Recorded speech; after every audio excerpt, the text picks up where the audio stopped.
Story 1. I supported my wife starting her own business. Then, I found out what she was selling. My wife Lisa has always had delusions of grandeur. Ever since we got married 10 years ago, she has repeatedly rejected the concept of a stable 9-to-5 job and insisted she'd make it big. Baking, digital design, writing, she latched onto whatever promise of money she could find. At first, I thought nothing of it. I mean, no one has ever become well known for stacking cartons of milk or mopping up someone sick. Not anyone I know of anyway. So, for a long time, I supported her efforts and admired her determination, all while holding down a 9-to-5 myself. Someone had to put food on the table, after all. The arrangement worked until I was forced to resign from my construction job 3 years ago. At 34, my spine had finally given up, and my doctor advised me to settle for milder activities. Now, I couldn't exactly do office work. Years of defiance had certainly awarded me with struggles I would not have even considered in my youth. Employers took one look at the unticked box next to high school diploma and chucked my resume in the bin. So, there I was, in my mid-30s, having to tell my wife I could no longer work. I remember her reaction all too well. Her face scrunched up, then turned pink, then blue, until finally, she said, "But Jay, how will we pay rent?" Remorsefully, I told her she'd have to get a proper job. Origami, her latest obsession, ensured that every nook and cranny of the apartment was filled with stacks of multicolor paper, but didn't exactly pay the bills. Lisa didn't have an education either, so I scoured the newspaper for entry-level openings. There was a restaurant down the road looking for a kitchen helper, and I presented the ad to my wife, assuring her that she'd still be able to sell her origami on the side. Her reaction was explosive. "What? A kitchen helper? Who do you think I am, Jay? That'll pay nothing. I'm not touching people's dirty crap for minimum wage." I didn't have the heart to tell her that her origami business was only making a small fraction of what the ad was offering. I tried to get her to look at other openings, but she wouldn't hear of it. "I'm not doing it. I have my business to think of," she kept repeating. Well, what was I supposed to do? You can lead a horse to water, but you can't make it drink. Inevitably, we ran out of money. No one would hire me, and Lisa's origami business was only bringing in enough to cover about a third of the rent. One afternoon, my wife returned home with an expression of angst plastered onto her face. "We need to talk," she wailed, slumping down on the couch and theatrically fanning her hand in front of her face. "What is it?" I asked, not even trying to mask my concern. "What's wrong?" She swallowed and took a deep breath. "Jay, my kidneys. They're failing." She burst into tears, knuckling her eyes. "Dr. Stevens said," she sobbed. "He said I have to get a transplant, but the waiting list is just so long. I'm going to die, Jay." I felt like I'd been punched in the gut. Had she just found out about this? Had she spent all morning at the doctor's office? Why hadn't she told me she was going? "You're not going to die," I protested, sitting down beside her and putting my arms around her quivering shoulders. "I won't allow it." She glanced at me through her puffy eyes and wailed. "Dr. Stevens said. He has said that if I couldn't find a match dash." She didn't have to say it. I'd heard enough. "What the hell, Lisa? You should have come to me first." "Of course, I'll get tested. I'm your husband." Her face lit up. "Can we go now? Please, please, can we?" I couldn't tell her no. She orchestrated the car with her hands as I drove through the neighborhood, until we finally pulled into a small parking lot next to a shabby-looking white building. The sign on the front read "Used Tires," and another, "Flea Market." Lisa seemed to know what she was doing and ran up the crumbling concrete steps, beckoning to me to follow. Lisa? This is the doctor's office." She gestured vaguely to a small rectangular sticker next to the buzzer. It read Dr. Stevens. "It's like a private ward," she explained. "Don't worry, you'll love him." I couldn't help wondering if Lisa had chosen this Dr. Stevens because he was competent, or because we were strapped for cash. The premises certainly made it look as though it was the latter, and the one-eyed pigeon wandering beside the front steps made me feel all the more uneasy. We were buzzed in, and Dr. Stevens came out to meet us on the stairwell. He wore a long white lab coat and looked to be in his late 50s. "Welcome, welcome," he outstretched his arms as if he was greeting long-lost grandchildren. "This must be Jay. My name is Dr. Stevens, and I will be guiding you through the entire procedure." My gaze swiveled to my wife. We don't know yet if I am a match." Lisa and Dr. Stevens exchanged glances. "That's not a problem. We'll run some tests." We gathered inside the small cabinet and Dr. Stevens locked the door. The place looked seedy, and I noticed an ashtray sitting on one of the white countertops. "Now, then," Dr. Stevens clasped his gloved hands, "let me just take a blood sample, and we'll be good to go." I stared at him. "Go where?" He shot me an empathetic look. "We are all very concerned about your wife's well-being. Her condition is incredibly serious and may have sudden complications if not treated. If you are compatible, it is vital we go through with this surgery as soon as possible." As he spoke, he jabbed my arm with a needle, making me flinch. I couldn't believe what I was hearing. He seemed set on performing the surgery here and now, in this very room. "Lisa," I mouthed, desperately trying to get her attention. She noticed my efforts and nodded in my direction. "Yes, Jay." Dr. Stevens raised his head, obviously aware of our silent conversation, but continued working on my arm as if he hadn't noticed. I wasn't sure how to talk to her with Dr. Stevens only inches away from my face. "Maybe we should, reschedule." The doctor's mouth twitched, but he said nothing. Lisa's eyes filled with tears again. "I have no time to wait anymore, honey. I've had this appointment scheduled for months now." Despite the heat, my skin was prickling. "You knew before today?" Both Lisa and Dr. Stevens nodded in unison. "She's a real fighter, your wife," he said, scrambling to his feet and depositing the blood sample on the counter. "She did not wish to frighten you, but she really does not have enough time left to reschedule. Her kidneys could give out any day now." I nodded, taking it all in. Lisa was the most important person in my life, and losing her would have put my life in jeopardy. I loved her, and if keeping her around meant pushing the limits of what I was comfortable with, I'd do it. "Great news." Dr. Stevens emerged from the connecting room with a smile on his face. "You're a match." Lisa and I exchanged glances, and although I was relieved to see the hope in her eyes, my own blood was curdling with dread. Hashtag. According to Dr. Stevens, the operation had gone smoothly. I woke up from my anesthesia drenched from head to toe in a cold sweat, a parched throat, and a pounding headache. Lisa was already sitting on the edge of my bed, smiling and chatting with the doctor. I stammered, but she hushed me and helped me up just enough to take a sip of water.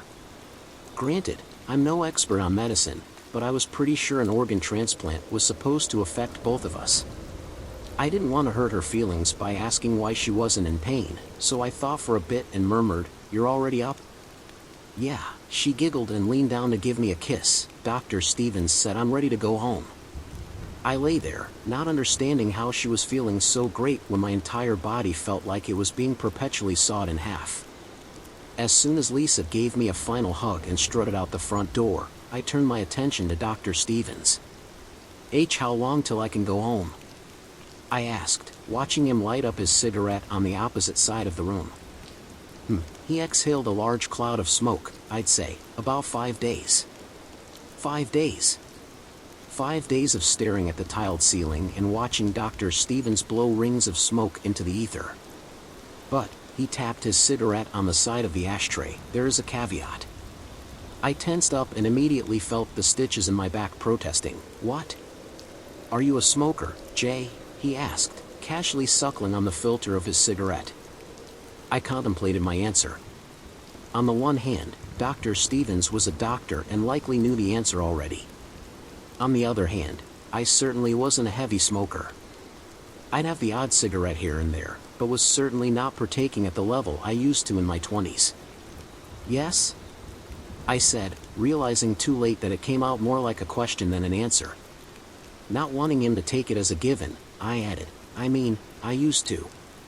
Well, he sighed, it seems like your lousy habit has caught up with you. Well, your lungs, to be exact. My lungs? I croaked, what about them? Dr. Stevens was silent for a moment as if he was thinking long and hard about what he was going to say. There's a tumor on your right lung, he finally said. It's rather large and, I'm very sorry to say, cancerous. He barked the last word as if it were a jack-in-the-box, and I recoiled, my heart thumping in my throat. Well, see, can it be removed? I believe it would be in your best interest if we removed the offending lung altogether, he said. Matter-of-factly, we wouldn't want the cancer to spread. Does my wife know about this? Oh yes, he waved his hand dismissively. I gave her the heads up before you woke up. I mulled over his words. If Lisa was aware of my diagnosis, why was she so chipper just before she left? And wasn't telling my wife first a breach of doctor-patient confidentiality? So, what do you say? Dr. Stevens put out his cigarette, up for another little op. I stared at him in bewilderment. Little op? Who the fuck did this guy think he was? Alarms blared in my brain, warning me to get up and get out, but I couldn't. My back ached as if it had been broken in several places at once, and soon enough, Dr. Stevens approached the bed to administer a painkiller. Take this, he said, it'll make you feel better.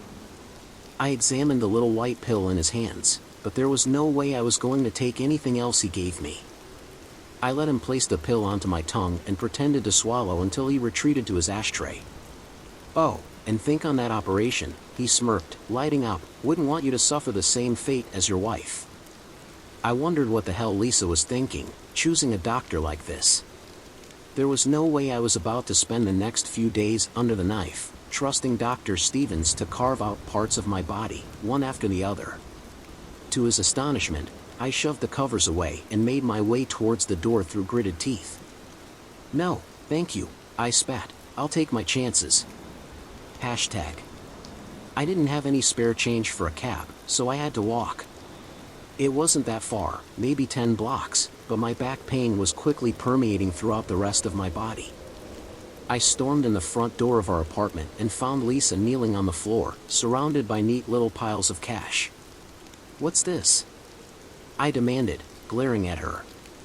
She obviously hadn't been expecting me and had sprawled out awkwardly over the money, mumbling something under her breath. What is that? I asked again, edging closer to her. Her cheeks were flushed, and her eyes were too busy darting back and forth to meet mine. Lisa. Suddenly, the crease in her forehead cleared, and her eyes flashed. Honey, it's our lucky day. We've won the lottery. The lottery? We don't play the lottery. I bought a ticket on the way home after the surgery, she gabbled. I felt lucky.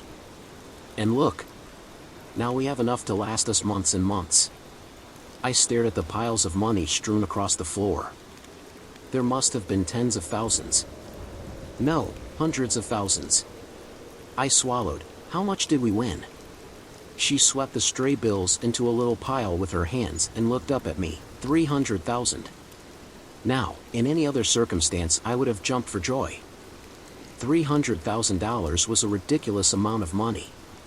However, something about my wife didn't seem quite right. It almost seemed as though she wasn't being entirely truthful.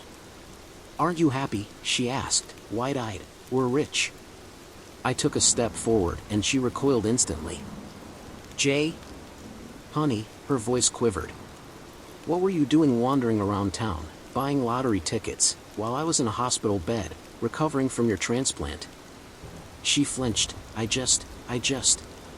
You just what? I had to walk all the way home because you weren't there to pick me up, for God's sake. Hours after a vital organ was ripped out of me by that sicko doctor. I'm sorry, Jay, I was just going to dash. But I wasn't remotely interested in anything she had to say. Show me your back. She stared at me. What? I said, show me your back, and then louder, I added, now. She resisted, but even through my pain, I managed to wrestle her to the ground and pull up her shirt.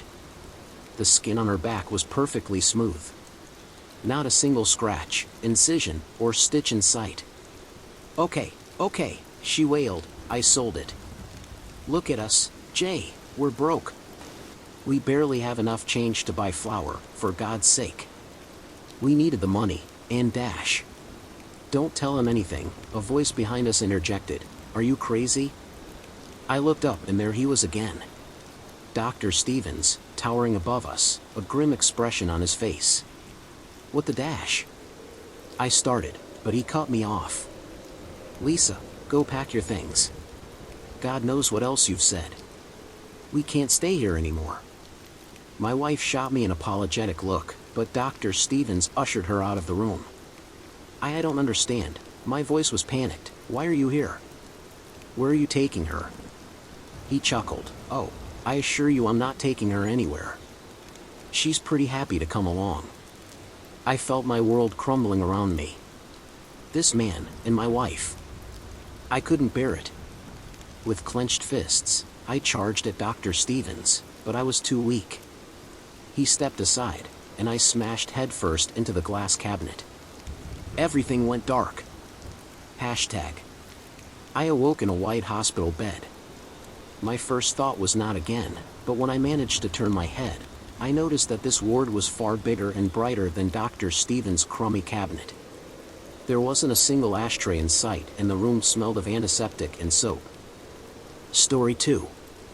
I got an email from a whistleblower. Things aren't what they seem at the new Wilderness Wildlife Reserve. My name is Jordan Richter. I'm an investigative journalist for an independent media outlet. Ever since I had to use my wits, an old tape recorder, and some fake weed I made from my mother's arugula plant to catch a few bullies in their lies back in middle school, I've been obsessed with exposing corruption. I've spent years chasing the truth, going undercover, and even doing some modest hacking. Mostly I do political stuff, scandals, cover-ups, bribery. Every politician has a skeleton in their closet, and if you look hard enough, they usually have a few dozen. It's not out of the ordinary for people to send me evidence of bad behavior on a potential suspect, like hotel receipts, photos, bank statements, that kind of thing. Don't get me wrong, I never publish anything I get without verifying it. I always look at every case as hearsay until proven correct. You can really mess up someone's life with a false accusation, and as someone who's been through that twice, I don't want to be that guy. Besides, sometimes the stuff people send is just too vague, not convincing, or obviously faked. But every once in a while I find something really deep, something my editor would call beyond the pale. Something dark. This is one of those times. I recently received a recording and transcript of a phone call that the whistleblower, who chose to remain anonymous, secretly recorded and sent to me via email. The first time I listened to it, I was shocked, and had to re-listen several times just to be sure I heard it right. Due to technical difficulties with the recording, I can't post it here, but I can share the transcript. If what is contained within is even remotely true, then anyone who lives in Barron County, Ohio needs to get in contact with either their local travel agent, or perhaps a National Guard unit. The following is the transcript, exactly how it was sent to me, word for word. The recording begins. The sound of a phone ringing can be heard, before a handset is picked up with a soft click, and a man speaks. Voice 1, Sheriff's Office, how may I help you, sir? Or a second man's voice can be heard shouting through the phone. Voice 2, Warnaw. What the hell is going on in your district? A chair creaks, and it sounds as though Voice 1 is clearing his throat. Voice 1, Mr. Caranti, aye. Voice 2, shut your mouth before I shut it for you. Don't you know not to use my name on the phone, you hopeless lump? I gave you a job to do, one job, and now I'm hearing all kinds of noise about things going wrong down there. You think my group funded your campaign so these kinds of mistakes could happen? Voice 1, sir, I assure you, my deputies are doing everything we can to. Voice 2, your deputies? Do you have any idea what I just got done reading?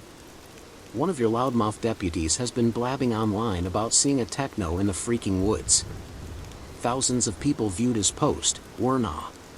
If just one of them does any amount of digging, our entire operation could be jeopardized.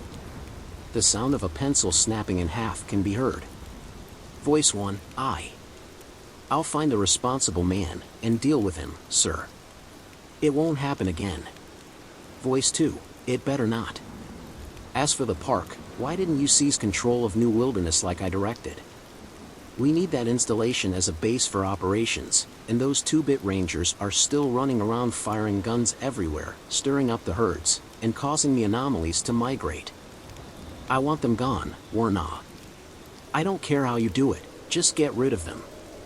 Voice 1, sir, with all due respect, the Night Rangers outnumber us 2-1, and they're the only ones keeping the technos and organics at bay. I've lost 2 men already to the Echo Spiders, and we can barely keep the roads blocked as it is. Civilians are finding their way in, and every one of them that survives has to be silenced or discredited.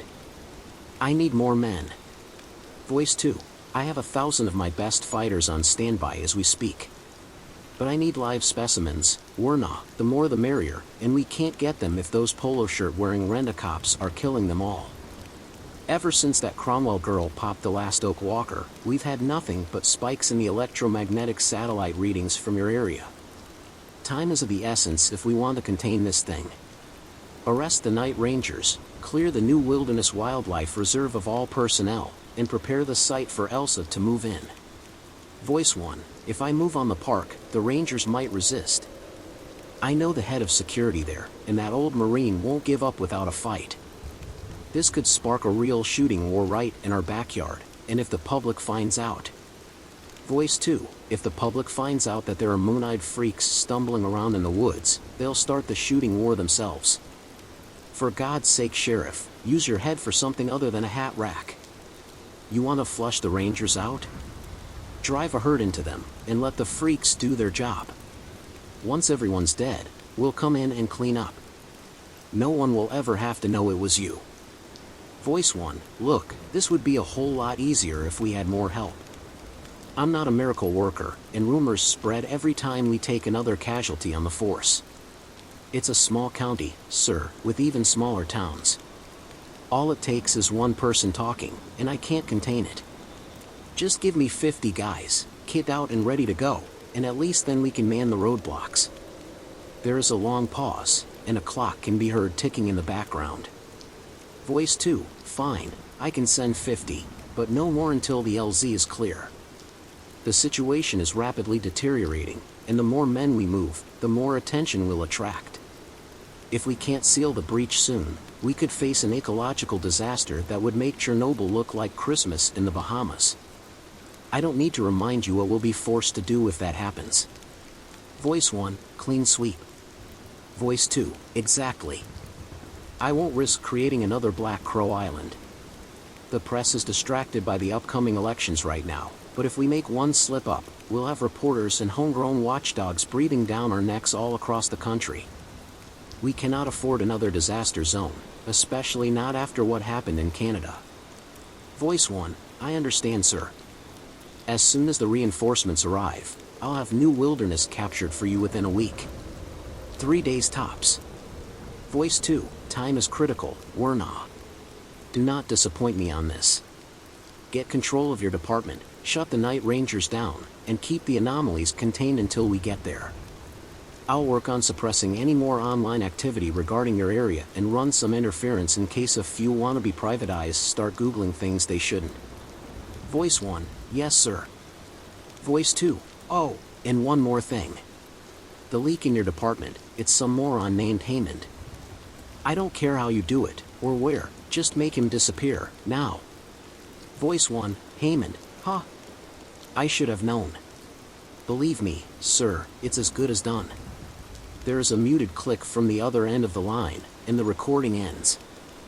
Naturally, I dove into the internet and started hunting for information as soon as I read the transcript. Try as I might, I couldn't find anything about a Barron County, Ohio in the mainstream press, or on any map anywhere. There's a Barron County in Wisconsin, but nowhere in the foothills of Appalachia, almost as if it's been selectively deleted from every record available. As for the New Wilderness Wildlife Reserve, I did manage to locate its home page just before a strange computer glitch made it unavailable. Just last week, the park announced it wouldn't be holding a tour season this year, and that all grounds were closed to the public. It also issued a call for more volunteers for its security department, offering a whopping $40 an hour to anyone who stayed longer than a week, along with free room and board. Sadly, I didn't get the chance to find any contact information, the site crashing in what I suspect was a coordinated DDoS attack from an unknown source. What really stood out to me about the whole thing was the capitalization in the transcript of the bizarre words used by the two callers. Technos, organics, and the vague threat known as the breach. These seem to refer to some kind of animal species, judging by the use of the word herds, but it was hard to make heads or tails of it. My search in the regular web turned up nothing, until I stumbled across this site, and found 4 posts, 3 of them belonging to a girl named Madison Cromwell, and 1 belonging to a sheriff's deputy, Sean Haymond. From what I can gather in reading their accounts, both claim to have seen creatures of gargantuan and supernatural proportions. If there is any truth to them, then it might be reasonable to infer that the creature Miss Cromwell encountered, called the Oak Walker in the transcript by the mysterious Mr. Caranti, was likely an organic, due to its plant-like characteristics. This creature seemed to be highly intelligent, and even possibly telekinetic, with the ability to create and control smaller human-sized creatures referred to by Cromwell as puppets. It is also important to note that in both Haymond's account, and in the secret phone call, the creature known as the Big One or the Oak Walker is described as a type of apex predator, whose downfall contributed largely to the explosion of anomaly activity outside of the regular area. It is entirely possible that Miss Cromwell did in fact succeed in killing the creature, which in turn allowed lesser species to thrive in its absence and spill out into the environment. In the second account, the strange metallic monstrosity that attacked Officer Haymond seems to fit rather well into the techno category, given its electronic and mechanical attributes. This very well could be one of the echo spiders brought up by Sheriff Warnaw. While there isn't much information to go by, it seems that organics and technos are merely subcategories of the various paranormal beings that came from the breach, and these anomalies present a clear and present danger to all human beings around them. A mention of electromagnetic readings powerful enough to be observed by satellites also seems to indicate that there is significant environmental disturbance going on in the area, which may have contributed to the origins of these species, or perhaps is a byproduct of their existence.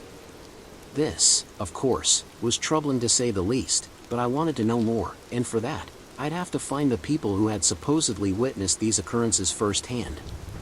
Armed with 2 complete names, I info hunted, and found some alarming results. Madison Cromwell's family recently moved from Black Oak to an unknown location somewhere deep in the hills of Idaho. For a family of relatively low income to undertake such an abrupt move, they were either pursuing better income, or desperately fleeing some form of danger. I have no idea if Madison is alive or not. All of her social media accounts have been deleted, and none of her contacts on the various platforms seem to know if she quit, disappeared the last night of her job, or is still lying low somewhere. In the case of Sean Haymond, it was announced early yesterday morning that a gunfight broke out in the Barron County Sheriff's Office between members of the department, resulting in 3 dead and 4 injured. Sean Haymond is said to be still at large, charged with the rather serious crime of organizing domestic terrorism, though no more details have been provided on that. One of the casualties was Officer James Walker, the partner Haymond referenced in his account on this site. Walker was shot 12 times in the firefight and taken to the Black Oak Regional Hospital. According to the hospital reports, he died of his wounds on the operating table soon after. For such violence to break out between fellow peace officers, and for such drastic charges to be leveled, there must be serious issues in the Barron County government, which lends more than a little credence to the validity of the whistleblower's claims. But it gets worse. Upon looking into the reference to Black Crow Island, I could only find a passing mention about an explosion that destroyed an abandoned sanatorium on a small island off the coast of British Columbia. Not much was provided in terms of detail, except that 2 people had been seen fleeing the island on a rowboat but were never apprehended. How this is connected, I do not know, but if it was important enough to mention in the phone call, I can only assume it had ties to the same forces at work in Barron County. As for the vague Elsa group of which Mr. Caranti appears to be a major player in, I found nothing that matched the description of his lethal capabilities. No large-scale private security companies hail by that name, and while I have no doubt it's an acronym for something, I don't know what it could be. Whoever they are, I seriously doubt the fighters of Elsa are interested in the well-being of Barron County, or the employees at the new Wilderness Wildlife Reserve. That leads me to this moment, as I type the finishing touches on my entry. Normally, I would say to refer to my article on our media website for the rest of the story, but my editor was found dead just this morning, with a bullet in his head. The back of his head. I have a well-adapted gut feeling when I've been asking too many questions, stirred around in too many pots, and I know they're coming for me.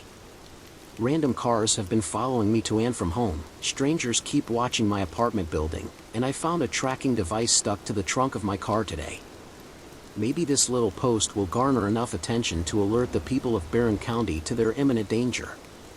Perhaps the new Wilderness Night Rangers will read this in time and find a way to avoid whatever horrible plans Sheriff Warna and Elsa have for them.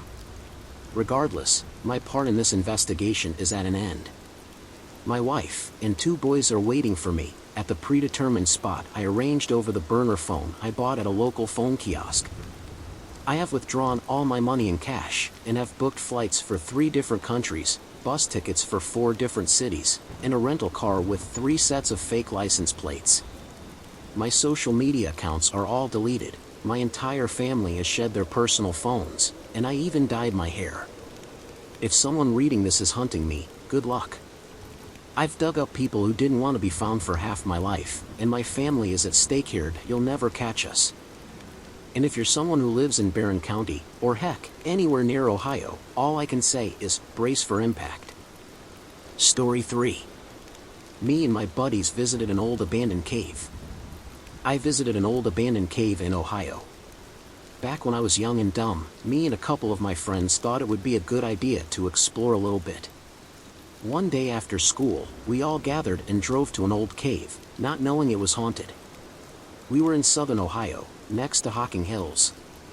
We got out of the car, flashlights, backpacks full of food and water, and ready to explore. One of the coolest caves I've ever seen. Keep in mind it was in the spring, so there was still a little bit of snow outside. We had coats and hats because we knew it would be cold. We entered the cave.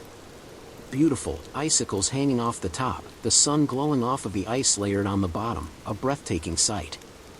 We were walking downhill, and one of my buddies slipped and fell. He said he hurt his wrist, but he would be fine. We all played football, so we were young and tough. As we ventured off into the cave, it got darker and darker.